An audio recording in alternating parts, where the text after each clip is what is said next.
Bible చదవక మునుపు అడుగడుగున భయమే, అడుగడుగున భయమే, అడుగడుగున భయమే. ఏ భయం ఉండేది? రియల్ ఒరిజినల్ భయం తీసేసి పనికి మాలిన భయం ఉండేది. ఏం భయం ఉండేదంటే పిల్లి ఎదురొస్తే భయం.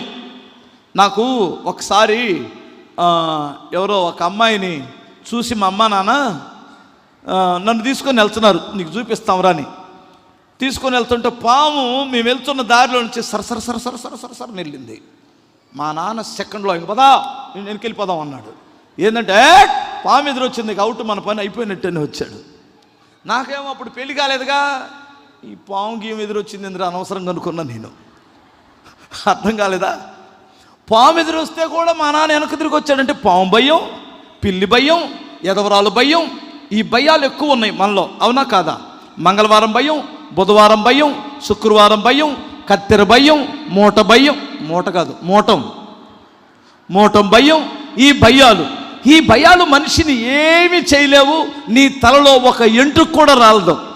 ఎదవరాలు ఎదురొస్తే నీ తలలో ఒక ఎంటుకు రాలదు. పిల్లి ఎదురొస్తే నీ తలలో ఒక ఎంటుకు కూడా రాలదు. భయపడవలసింది పిల్లికి, ఎదవరాలుకో, పాముకో, కుక్కకో, రోజుకో, తిదికో, నక్షత్రానికో కాదు. భయపడవలసింది దేనికంటే పాపానికి భయపడాలి మనిషి. అర్థమవుతుందా? పాపం నీ కుటుంబాన్ని సర్వనాశనం చేసింది. పాపం నీ కుటుంబాన్ని పట్టుకుంటే అసలు నీ నామరూపాలు లేకుండా చేస్తుంది, నీ బుద్ధి లేకుండా చేస్తుంది, నీ కుటుంబాన్ని పతనం చేస్తుంది. పాపానికి భయపడండి అని ఒక్కడు కూడా చెప్పడు. దేనికి చెబుతాను? ఒరేయ్, నీ కుటుంబం నాశనం అవడానికి కారణం ఏమిటంటే వ్యాపారం చేస్తున్నటువంటి నీకు మందు అలవాటు ఎందుకురా పిచ్చోడా, అదేరా నీ పాపానికి, నీ నష్టానికి కారణం అని చెబుతాడా? చెప్పడు. చెబితే వాడికి డబ్బులు ఎలా వస్తాయి?